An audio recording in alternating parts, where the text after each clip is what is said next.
You're listening to the Multifamily Innovation Show with Patrick Antrim, your source for innovative strategies for multifamily professionals, CEOs, executive leaders, and aspiring leaders that want to drive high-performance results for their property or portfolio.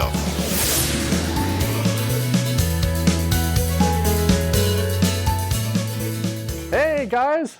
Hi. Hello, everyone. How are you? Oh, great. Great to connect with you. Welcome in. Welcome in. Thank you so much. We're so excited to be on here with you. And hello, multifamily family. We're excited to be here. And for you, just as we get started and you're getting started here on this great 2-day event, pause for a moment. Think to yourself, what is the specific thing that you are here for? We'll just give you a minute to think about that. I've seen it in the comments already. Is it about marketing? Is it about your retention? Is it about innovating? Is it about just becoming more profitable and expanding your business and your brand? So if that's the case, that's great. But even with all that, if all that happened, what is the benefit to you?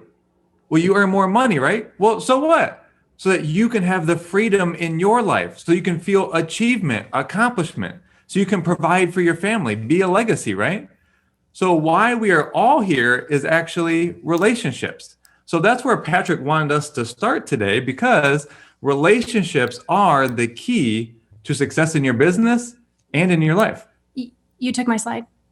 Wait, what? I was supposed to do the opening slide. No, I said right before this that I was going to do that, so you just weren't listening. You always say I'm not listening. It's not that I'm not listening. Look, just keep going. I can't believe you're doing this on the summit right now. So just go. Because you always make it so that I have to apologize. I'm not apologizing. It's not my fault. Fine. How many of you can relate to having an argument with someone close to you? Anyone, type in the chat if you've ever had a disagreement with your romantic partner, a coworker, another leader in your company. I'm sure we've all had at least one argument. Well, we call that period of time after the argument hangover, which is when you feel disconnected, you feel upset, you feel hurt, or even, those times when you feel guilty. You're like, I wish I didn't say that. I wish I hadn't acted that way. And this can show up in our romantic relationships. How many times have you realized, wow, we're disconnected and it's been days? It can also happen with your friends. Like I said, it can happen with other leaders in your company, investors that you're working with. And does that impact your day? Absolutely. It impacts your energy. It impacts how you're showing up. Like I said, we call this the argument hangover. It's that period of time between having an argument and fully resolving it emotionally. So you have this disagreement, whatever it's about. Then you have the argument hangover. How long is it? Is it hours? Is it days? Is it weeks? We've known people that have been in an argument hangover for months until they finally resolve it and they get reconnected. So there really are two choices when you get into a disagreement or a conflict, whether it's a spouse, romantic relationship, an investor, a manager, a staff member of your business. So you can either avoid getting into conflicts. Most people choose this goal. Or once you get into a conflict, you can then just avoid that person, right? This is called like ghosting. You just stop talking to them. You're out of communication and you just really let that relationship die. A lot of people are more comfortable, check this out, and even personally reflecting, they will ruin a relationship because that feels more comfortable than diving into a hard, difficult conversation. Think about that. Whoa. Two options there. But what has this done in many places? Well, ruined relationships can ruin a business empire. How many of you remember the brand National Lampoons? So you probably have to be a certain age to remember them, but people like John Belushi, Chevy Chase, Bill Murray, their career was launched through National Lampoons that started as just a small publication, a comic publication, which grew into huge comic magazines, radio stations, TV spots, skits. And actually what is led to Mad TV, if you remember that, SNL was all birthed from that. And this became a huge comic and entertainment empire. But after the founders here let a lack of communication, conflict, avoiding each other. It ended the business, it ended friendships, and it even ended the life of the founder, Doug Kenny. But now also on the other side of it, financial success doesn't guarantee relationship success. And relationship success is where you feel the fulfillment, the connection, the collaborate. That's where life is. So $137 billion wasn't enough for relationship success, for happiness within even Jeff Bezos' relationship, right? So argument hangovers. Think about how many potentially great people have been eliminated in your own life because you allowed argument hangovers. It could be with investors, with managers, with staff, or even your spouse or friendships. It's a good question to really ask yourself. This is a key topic in all relationships, hence why we even wrote our book here called The Argument Hangover, which for us, we're so excited. It hits shelves in 6 days. So we are excited for this, but also for the impact that the argument hangover topic has on really strengthening relationships. So in our time together, we're going to cover how to keep argument hangovers from ruining the most important relationships in your life, in all areas of your life. And you're going to have the secrets to effective communication in your relationships. You'll also have the 5R process to fully repair from any argument hangover so that ultimately you can feel prepared to handle any challenge. Do challenges happen in relationships? Absolutely. Yes. But you will be prepared to handle any challenge with certainty that you can strengthen the relationship rather than strain it. Is anyone up for that? Strengthening your relationships through conflict rather than straining it. So being honest, let's have an honest check-in. Would you consider yourself a great communicator? You can type in the chat. We can actually see your comments there. Would you consider yourself an okay communicator, a great communicator, a fantastic communicator? Let's see. I did see one remark. I can't function well until there's a resolution. It's discombobulating. I can absolutely relate to that feeling, but I always have to wait for the other person to be ready to work it out. I understand that, and perhaps we can even address that in today's talk. So as the comments come in, what I hope that you can recognize is regardless of whether you think you're an okay communicator or you're a great communicator, can we always get better? Absolutely. And if you don't think that there's any room for improvement, perhaps you're a little bit biased in your own favor, right? We're always able to grow. Because it's easy to communicate when people do what you want. So true. So there's a potential there for a illusion or misconception even about how good of a communicator you are. So we did want to challenge you there, right? Easy to communicate when people are actually agreeing with you. When they say, yes, sir, I will do that. Yes, ma'am, whatever you want. Of course, you're a great communicator, but masterful communicators strengthen relationships when there isn't agreement. Check that out. How good am I at communicating when they don't agree with me, when they don't see it my way, when we have a completely different perspective on how the situation unfolded? How great of a communicator are you then? Because the point is that life is a negotiation. It's conversations, it's understanding, it's coming to know someone's point of view. So negotiation, as put by Chris Voss, former lead FBI negotiator and author of Never Split the Difference, then says, negotiation is not about compromise. It's not about getting someone to see it your way. It's actually a game of empathy. So negotiation is actually a game of empathy. But think to yourself now, you probably do more damage by how you fight, the things you say, the things you do, the things you don't do, like continuing to stay in communication. That does more damage than the original cause of a opposite perception or a disagreement. So think, do people in your life ever feel that conversations with you go unresolved? Do they ever feel invalidated or misunderstood? Is there resentment building up in your relationships? Again, with investors, with staff members, with friends, even more importantly, with your romantic partners and your spouses. Absolutely. So let's dive in, because the goal is not to avoid conflict. Like we said earlier, that's what some people do. They go, oh, then in relationships, we just need to avoid conflict altogether. But research proves that avoiding conflict in the short term builds resentment in the long term, and resentment is harder to repair from. So instead, the whole premise behind our whole book and our work and our research and relationships is that the goal instead is to shorten that argument hangover period. And so the first way we're going to address that is with the secrets to effective communication in your relationships. Now, we first have to look, when we're looking at effective communication, what doesn't work? How can you not influence change? Well, you certainly don't influence people the way you want to with blame. How many people resort to blame sometimes? Judgment, judging their perspective. Can you ever influence someone the way you want to when you're judging their perspective? Certainly not. People can feel judgment.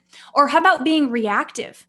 The moment that someone expresses themselves, you react, you get defensive, you take it personally. Resentment, just resenting them silently and not even cluing them in to that something is wrong. Criticisms, even the micro criticisms. We can think, oh, well, I don't say these overtly mean things, but is it the micro criticisms that are impacting the relationship? Labeling them, starting to see that they are a certain way, avoiding things altogether, complaining. So that's one of the most interesting things when we watch people communicate. They think they're communicating when really they're complaining. It's a subtle difference between complaining and truly expressing yourself, and then passive aggressive statements. So can we all agree that while we can resort to these, and we're all human sometimes, even we do these things sometimes, they don't work.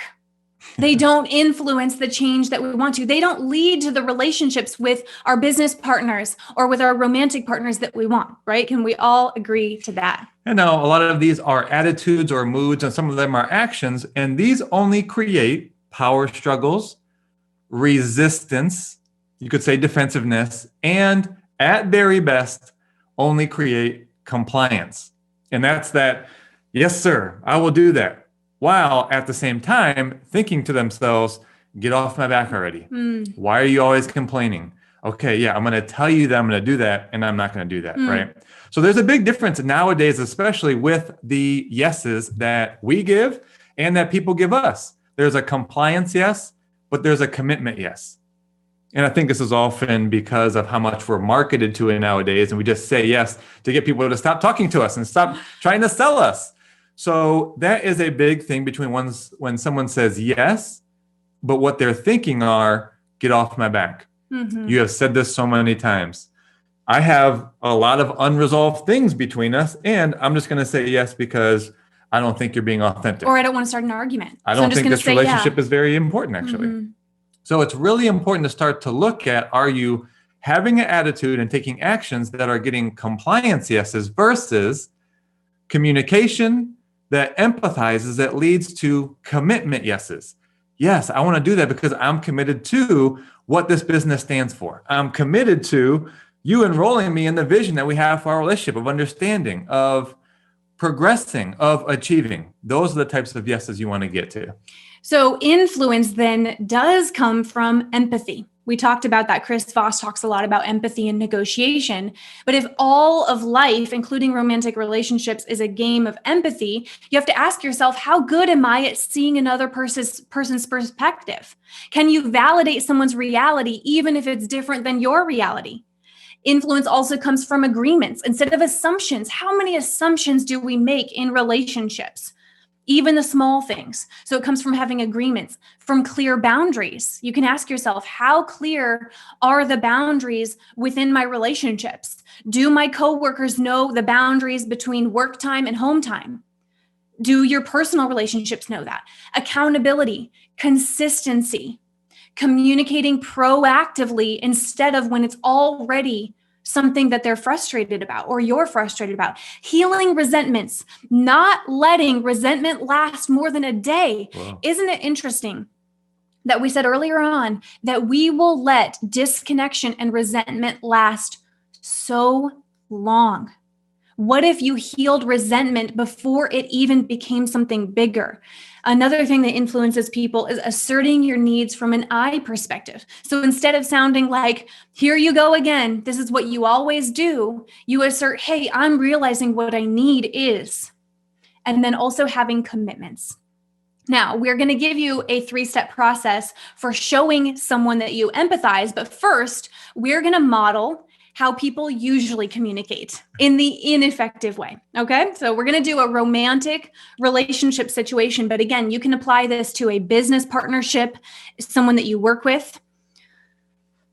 So if you've been working a lot and I just feel like there hasn't been the date nights, I don't feel like you're putting in as much effort. I don't. We just had a date night last Sunday. I don't know what you're talking about. But you're working a lot. So why do you think I'm working a lot? I'm working to provide for the family. I'm doing it for you. And yet here you are complaining. So I'm supposed to just be okay with one date night. That's all I get. It's never good enough. So that's how a lot of conversations go, right? Defensiveness right away, pointing fingers, assuming what the person's going to say, not even letting them finish their sentence before we jump in. Can anyone type in if you could see a little bit of yourself in those situations? And again, we're all human, so we all do it sometimes.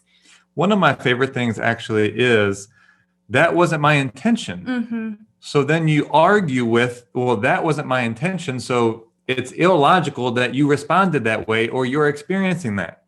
You're already in the place of no influence. So that doesn't work. So what does work? So we want to actually give you here the 3 steps to empathize with someone. Mm-hmm. The first one being, what I'm hearing you say is that right? So we're going to use the same example and take you through this here step by step. So it seems you've been working a lot and we don't have the same number of date nights. And I just don't think that we're really spending as much time together. So what I'm hearing you say is the amount of hours I'm working, you're not having the amount of time together that you'd like. Is that right? Yeah, that's right. It's pretty close. So that's the first step. step. The first step. Second step is still on me. Now that I've really just acknowledged what is being said, I might say, well, it sounds like what you're feeling is. So it sounds like what you're feeling is maybe not as prioritized. It sounds like you're feeling just a desire for more actual connection between both of us. Yeah, that's how I'm feeling. Thank you.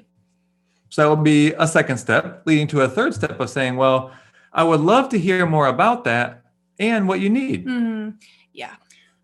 So I'd love to hear about how you would like for us to go about that. Mm-hmm. How would you like to experience more connection, more quality time together? I'd love to share some ideas with you. Okay, great. Now, that was a completely different conversation. And yes, I know we were modeling it and it looks sometimes a little bit cryptic when we're acting it out. But in real life, I promise you, in real life, you can slow down and you can acknowledge and make sure you're hearing what they're saying. So often we aren't actually hearing what they're saying. We're hearing through the filter that we have. So let's look at these steps here one more time, right? So rather than start to justify your point of view or say why what they're experiencing shouldn't be what they're experiencing, you would first say, what I'm hearing you say is that right? Mm-hmm. What that does is allow this person to, number one, really get that you're listening. Number two, they also might reflect and say, was what I was saying exactly what I was trying to express? Because often when we're emotionally triggered, we just start to say things. So it gives them opportunity to clarify and also think about what it is they really want to express. So the second thing, this is where the real empathy is. When I actually listen and Jocelyn feels that I'm on the same page here, when I say, well, it sounds like what you're now feeling is, this is where you get to understanding. This is where the real empathy lies. Mm-hmm. Then if you think about step 3 as, well, I'd love to hear more about that and what you need, more of now we're getting to the solution. Mm-hmm. All too often, you try to get right to the solution. Yeah.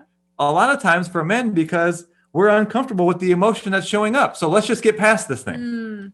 But if you empathize with the second step, what it sounds like you're feeling is, now Jocelyn feels like I'm really empathizing and understanding.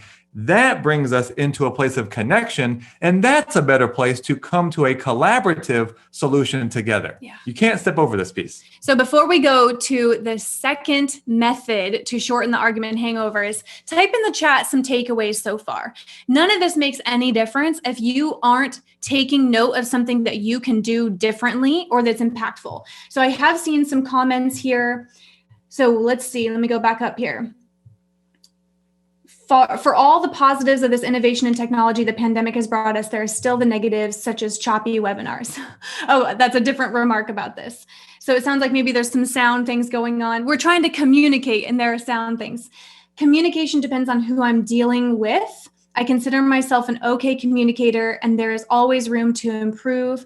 Family communication is the hardest for me. Definitely can relate to that, especially when you're trying to communicate with people where you don't feel like they're also implementing the communication methods. Someone else said you can always get better at communication. Okay, fantastic. And a lot of times, with the family, it's because we just take those things so much more personally, right? You shouldn't have taken that way. It wasn't my intention. And now here you are upset, where underneath, you didn't want to upset them, but you happen to, right? So it's even more key in the personal relationships to really say what it sounds like your feeling is, so that you really reach that state of empathy. So let's go to the second way that you can prevent argument hangovers from ruining your relationships. And that's with the 5R process to repair. And you need a process to repair because saying I'm sorry is not enough. Right? I know that's what we all default to because it's the easy thing to say. Eventually, after hours or days, you come to them and say, I'm sorry. And then you think that should just be the end of it. Let's move on. But does I'm sorry fully repair things emotionally? Sometimes if it's something small, maybe. But usually if there was damage done during the disagreement, things said that were hurtful, past resentments coming up, I'm sorry doesn't address the impact of what was done during the disagreement. Also, when we hear I'm sorry from someone over and over again, it doesn't mean as much. It's like, yeah, you always say I'm sorry, but nothing's changed. What's new this time? And that's why we created the 5R process. Even think about the movie, The Proposal, right? She's on her knees begging for forgiveness, but because of what happened, he's not able to move on. He's still resentful. He's still upset. And that's, again, why we have the 5Rs to repair a conflict. So we're going to go one by one. You'll want to take notes on each of these. So the first step, again, we're talking about repairing after a disagreement. You have to reflect. And this is often after you notice things are not getting productive. You're not having a constructive conversation anymore. And so you request a pause. Hey, this isn't going down the path I know that we both want in this conversation.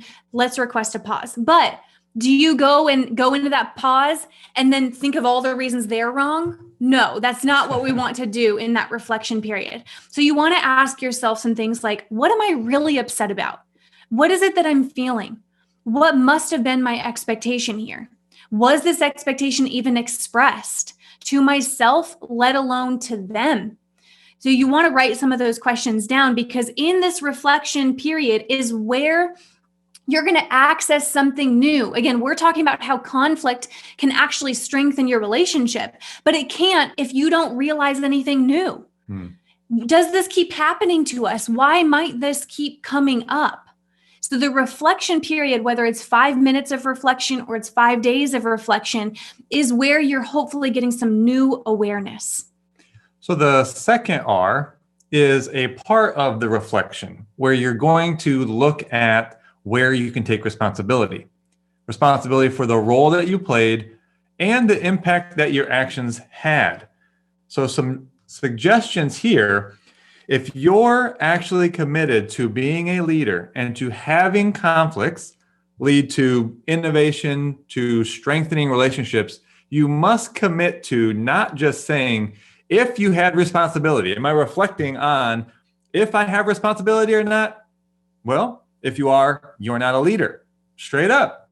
If you're a leader, you're going to look at where you had responsibility in this conflict going the way that it did. You also might take responsibility for any withheld communications or unexpressed communications. So this is the easy thing for us to, when we have something come up, you know what, I don't want to say it. I don't want to rock the boat. It's not that big of a deal. We just need to keep going on with things. And that really only causes a series of projections, of assumptions, of expectations. So taking responsibility for where you didn't express what you should have expressed is a powerful place to look at responsibility. As well as one of the biggest pieces, because this is what you're going to then say as you move into the next phase, is responsibility for the actions that you took and the impact that had. This is the place where it's usually like, that wasn't my intention. How could you have made that up from what I said, from what I did? It doesn't make sense. It doesn't matter in this case. You took an action and that has had an impact on this person. So you want to take responsibility. Hey, though my intention was great, I do see that by me doing or saying this, it impacted you. You were discouraged. You felt disrespected. You didn't feel like a part of the team. You felt left out. So it doesn't matter if it's logical or not. That's their reality. That's where the empathy comes in. And lastly, responsibility for any broken agreements or promises within that relationship. So now that you've reflected, you're seeing where you can take responsibility. Now you're getting to the third R, which is to reconnect. So this is where you're actually coming back together, whether it's coming together physically or it's coming together on Zoom during these times. And in this stage of reconnecting, you're sharing where you're taking responsibility and validating their perspective. So like I said, if something did get escalated in the disagreement, you can't just come back together, say, I'm sorry, and then, we should be able to move on. So when you come back together with physical proximity or just having a conversation with them, the first thing that you would want to say, ideally, would be where I can take responsibility is, or where I am taking responsibility is. If you start the conversation that way, you will have a completely different conversation in future with this person, as opposed to what do we do a lot of times? Is there anything you want to say? What would you like to apologize for, right? We wait for the other person. And so then you could ask them, how did that impact you?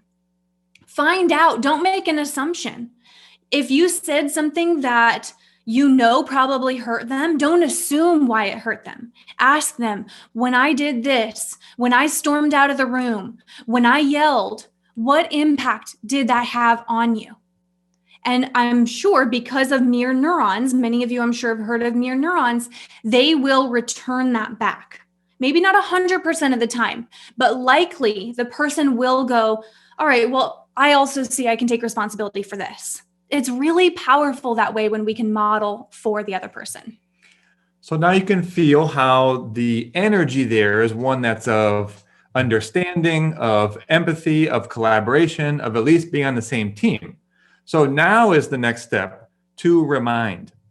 This is where we really start to complete whatever sort of impact, whatever disagreement, disconnection was there by now reminding each other of what your commitment is to that relationship and what your agreements are.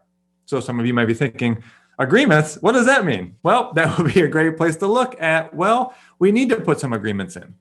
So typically, you want to first get to what is it that you're committed to. Now, for one, in a romantic relationship, I might remind Jocelyn that, hey, I kind of forgot, but what I'm actually committed to in our relationship is collaboration, is love, is compassion and understanding. So I'm reminding Jocelyn in this relationship what I'm actually now committed to. Now, the thing here is you are always committed to something. And when there are disagreements, when you don't see things the same way, when there are conflicts, Jocelyn, what is it people are normally actually committed to? Being right. That's usually what you're committed to. So you really want to get back to, is that what you want to stay committed to? Being right? People doing what you tell them to, that you're in control? Or do you have a commitment you want to share with the team? I'm committed to growing our multifamily brand. I am committed to people having homes. I'm committed to expanding and being profitable and all of us being successful. So sharing your commitment, then you get to come back and say, well, what agreements have we made that are going to keep this commitment alive? Now, for Jocelyn and I, we have commitments when we get into conflicts, like agreements to not swear, not bring up the past, not just leave the room without saying when we're going to come back. So you have to look for yourself. What agreements can you put together for your team or in your romantic relationship that then keep that commitment or the vision of the brand, the organization, or the relationship now moving forward? So now that you've reminded each other of what you're committed to, now you can reconcile the conflict into an opportunity. Yes, we are saying that conflict can be an opportunity. Innovation, something that this whole summit is based on is innovation. And a lot of times the innovation is coming from challenges, and that's possible in your relationships.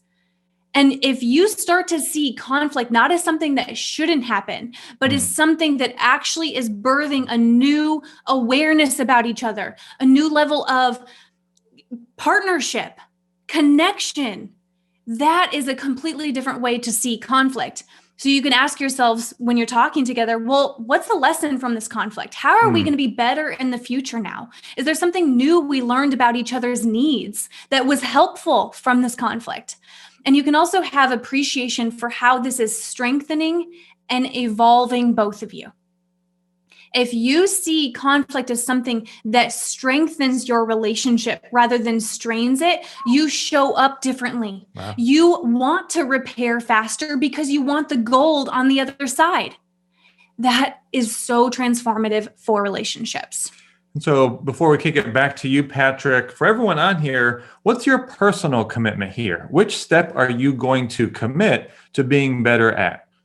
Are you going to commit to being better at the reflect stage, the taking responsibility in the reflect stage, the coming back together and reconnecting, the reminding of the commitments and the agreements, or the reconciliation stage? So you can go ahead and type those in the chat. And by really practicing both of the things we talked about today, the secrets to influencing people through empathy, as well as the 5 R's to repair from any conflicts, you will keep unresolved argument hangovers from ruining the most important relationships in your life.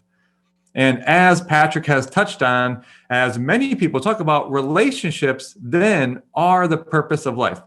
Though, yes, you may have gotten here for the profitability of your business, for marketing, for retention, but it all comes down to relationships.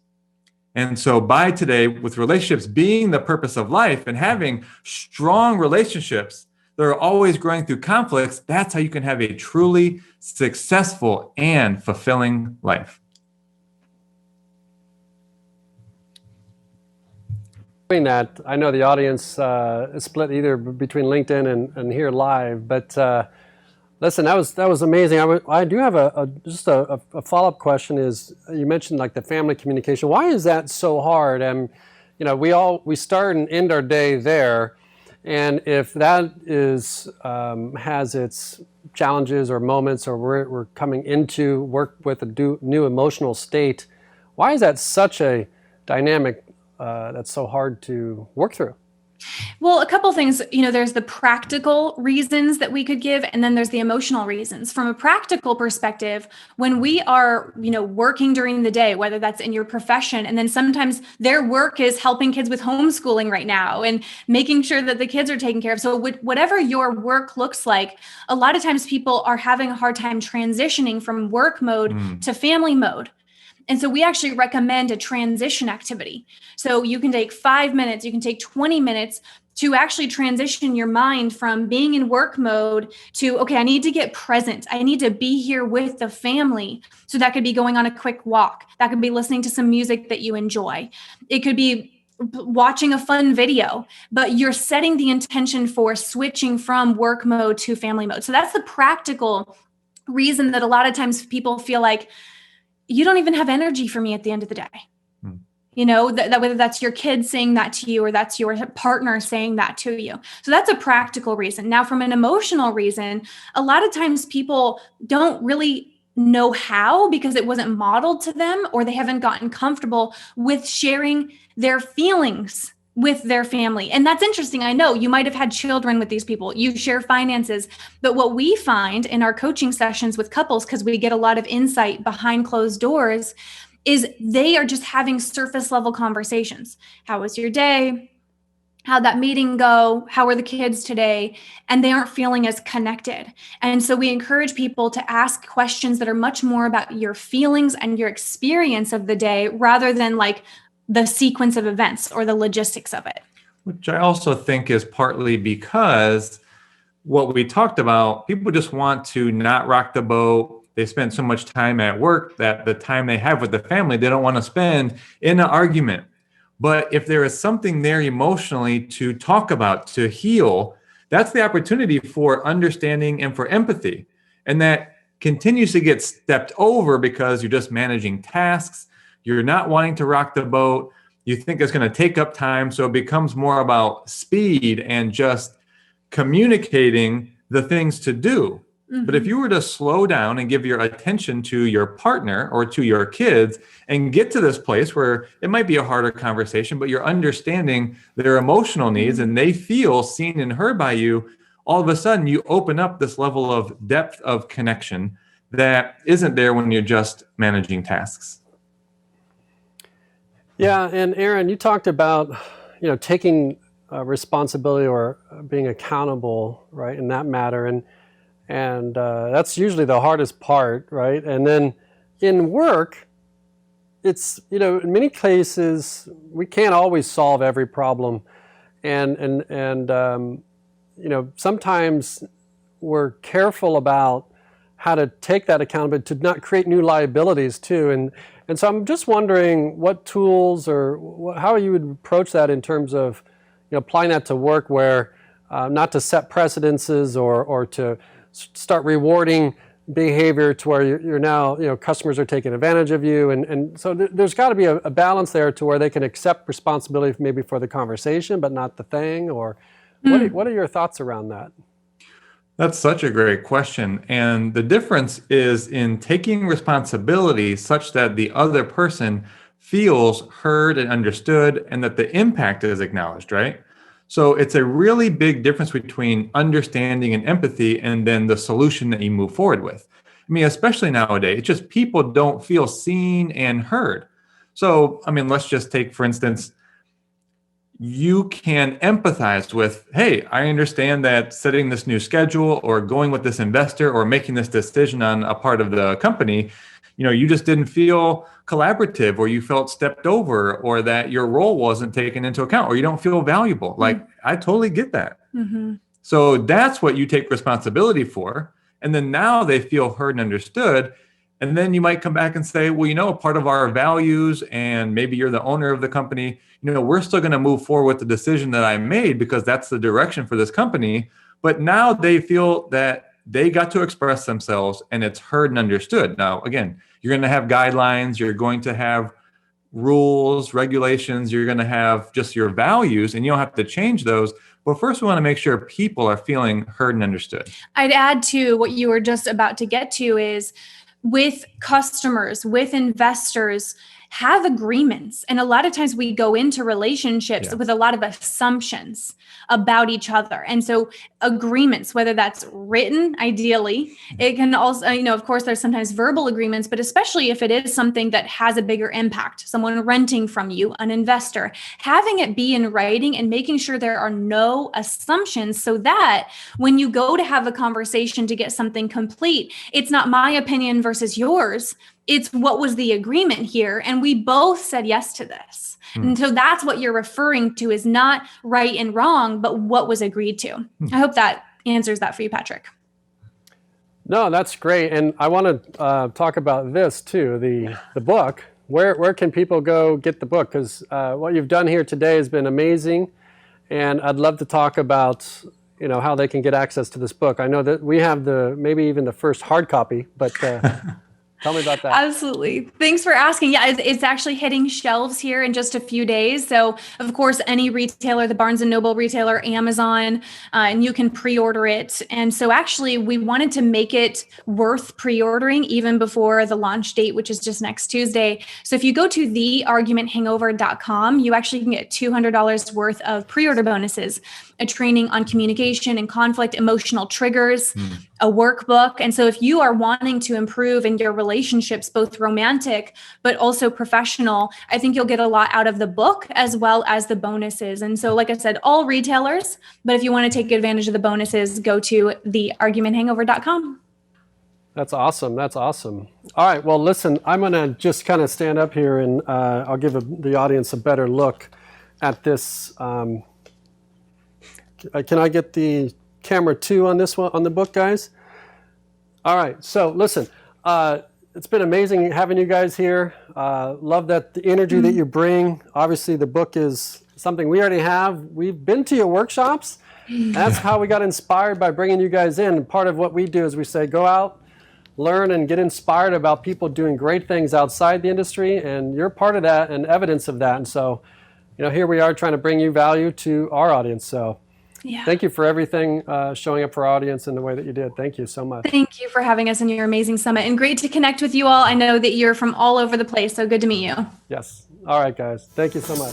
Thanks for listening to this episode of the Multifamily Innovation Show. Please remember to like and subscribe for more episodes. And don't forget to hit the notification bell so you can stay up to date on everything multifamily.